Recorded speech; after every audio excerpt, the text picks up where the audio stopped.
왜냐하면 하나님은 얼마든지 당신의 일을 하실 수 있는 분이기 때문에. 할렐루야. 하나님은 얼마든지 당신의 일을 이루실 수 있는 분입니다. 그것을 우리가 믿어야 되지. 다시 말하면 하나님에 대해서는 염려할 필요가 없다는 것입니다. 인간이 하나님에 대해서 염려할 필요 없습니다. 인간은 자기 자신에 대해서만 염려하면 됩니다. 자기 자신만 잘하면 됩니다. 사실 그것이 어려워서 그런 것이지요. 하나님의 능력이 부족한 것이 아니지 않습니까? 하나님의 능력은 문제가 되지 않습니다. 문제는 우리에게 있습니다. 우리 자신에게 문제가 있습니다. 우리 자신을 다스리고 절제하고 우리 자신을 극복하고 욕심을 극복하고 미움을 극복하고 겸손하고 인내하고 또 믿음을 지키고 선한 싸움을 싸우는 것이 어려워서 그렇지 하나님의 능력이 부족한 것도 아니고 하나님의 지혜가 부족한 것도 아닙니다. 하나님은 당신이 뜻하신 것을 반드시 이루실 것입니다. 여기에 대해서는 우리가 염려할 필요가 없습니다. 다만 우리가 그 일의 일부분이 되기를 바라는 것이죠. 주여 주여 내 말 들으사 죄인오라 하실 때에 날 부르소서. 주님이 나를 기억하시고 나를 불러주시기를 바라는 것이지요. 하나님 나라가 임할 때에 나도 거기에 포함되기를 바라는 것이지요. 하나님이 당신의 일을 하실 때에 나도 거기에 포함되기를 바라는 것입니다. 거기에서 제외되는 것을 원하지 않습니다. 제외된다는 것은 바로 예수님이 말씀하신 것처럼 바깥 어두운 데에서 슬피 울며 이를 갈미 있으리라. 바깥 어두운 데가 있다 그랬어요. 이것은 지옥을 말하는 것은 아닙니다.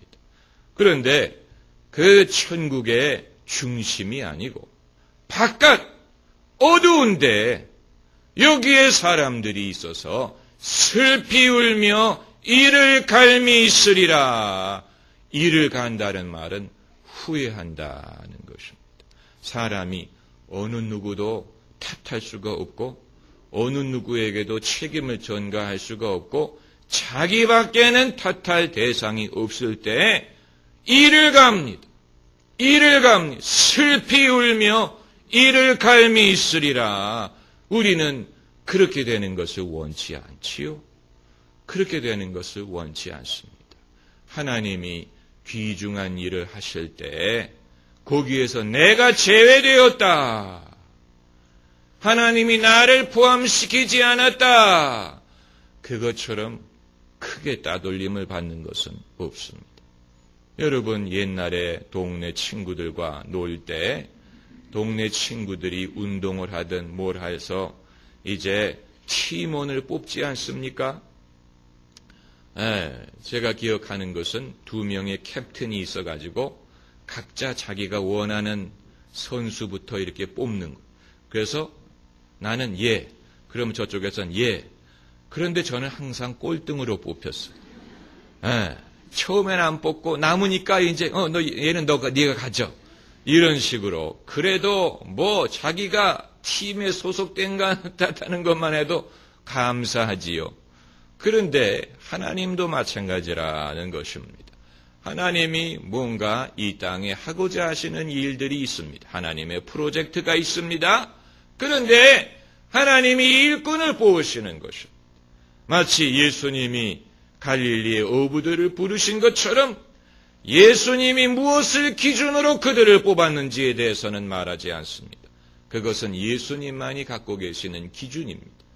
그것을 우리가 알면 얼마나 좋겠습니까마는 예수님이 어떤 기준을 가지고 보셨습니다. 그래서 어부들, 때로는 세리, 이런 사람들을 뽑으셨는데 그것도 그 중에 한 사람은 나중에 예수님을 배반했지만 그러니까 참 사람을 찾기가 어렵다는 얘기입니다. 하나님도 9일난 사람 찾기가 어려운 것인데 여러분 이 사울의 아버지는 암나기에 대해서 염려하고 있을 때 그 아들 사울은 사무엘이라는 선지자를 만나서 놀라운 하나님의 계획에 대한 약속을 받고 있었습니다. 그것을 오늘 본문 1절에서 찾을 수가 있는데, 이에 사무엘이 기름병을 취하여 사울의 머리에 붓고 입맞추어 가로되 여호와께서 내게 기름을 부으사 그 기업의 지도자를 삼지 아니하셨느냐. 사울에게는 그 아버지도 알 수 없는 놀라운 운명이 기다리고 있었습니다. 그 아버지가 그것을 알지 못했습니다. 그래서 그 아버지는 사울을 나귀 찾으라고 보냈습니다. 나귀를 찾으러 나갔는데 여기에서 사울이 사무엘을 만나게 되고 사무엘 선지자를 통해서 자신에게 이스라엘의 임금이 되고자 하는 그런 소명이 있다는 사실을 깨닫게 됩니다. 여러분, 부모가 아무리 자식을 위해도 하나님의 지혜가 없이는 자기 자식에 대해서 부모도 결코 알 수 없는 그런 일들이 있습니다. 이것을 우리가 알아야 됩니다. 저는 참 좋은 부모님을 만났다고 생각을 하는데, 무슨 많은 유산을 물려받고 이런 것은 없었을지라도 저는 인생의 중요한 전환기마다 저희 아버님을 통해서 귀중한 그런 말씀을 들을 수가 있었습니다. 그래서 제가 한국에 목회를 하러 오게 된 것도 아버님의 역할이 컸고, 또 미국에 유학을 하게 된 것도 아버님의 역할이었습니다. 그러나 아무리 저희 부모님이 저를 위해도 하나님 이외에는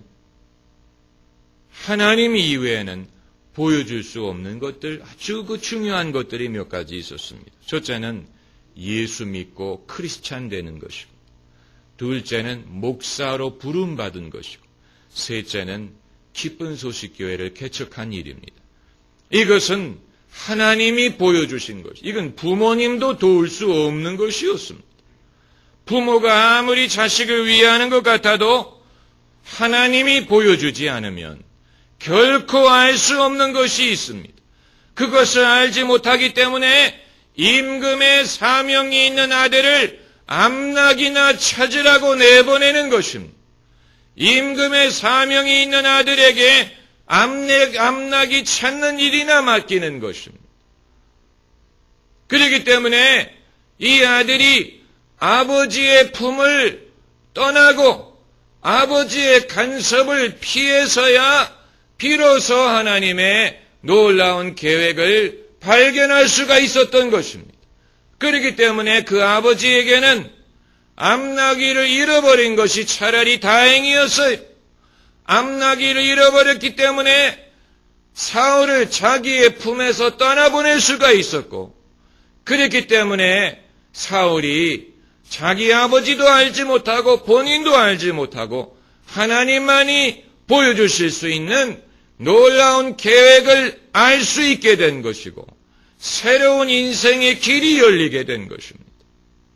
때로는 우리가 무엇을 잃어버리는 것이 차라리 우리에게 축복이에요. 무엇을 잃어버리든 무엇을 실패하는 것이 차라리 우리에게 축복이 될 수가 있습니다. 왜냐하면 그것이 우리로 하여금 폐쇄적인 생각을 벗어버릴 수 있는 기회가 되기 때문에 그렇습니다. 폐쇄적이고 좁은 생각을 웬만해서는 벗어버리려고 하지 않지.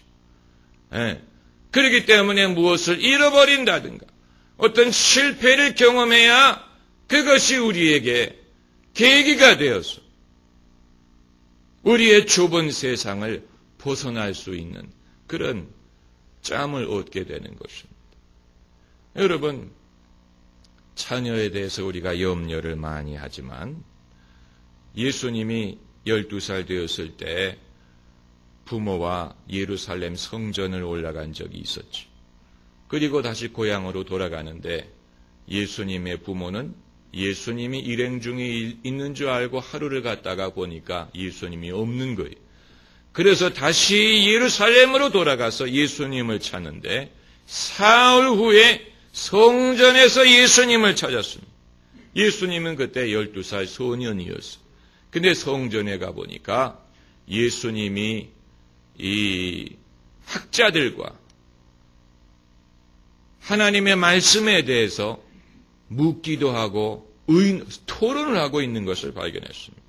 그때 마리아가 예수님에게 내가 어찌하여 우리에게 이렇게 하였느냐? 우리가 너를 인하여 염려하고 찾았느니라. 그때 예수님의 대답이 어찌하여 나를 찾으셨나이까? 내가 내 아버지 집에 있어야 할 줄 알지 못하셨나이까? 그러나 그때는 그 모친이 그 대답을 이해하지 못했습니다. 여기에서 이제 그 모친이 한 말이 의미심장합니다. 내가 어찌하여 우리에게 이렇게 하였느냐? 부모는 자식이 한 것이 자기에게 섭섭한 것, 이것만을 생각하는 경향이 있습니다. 그래서 어찌하여 우리에게 이렇게 하였느냐?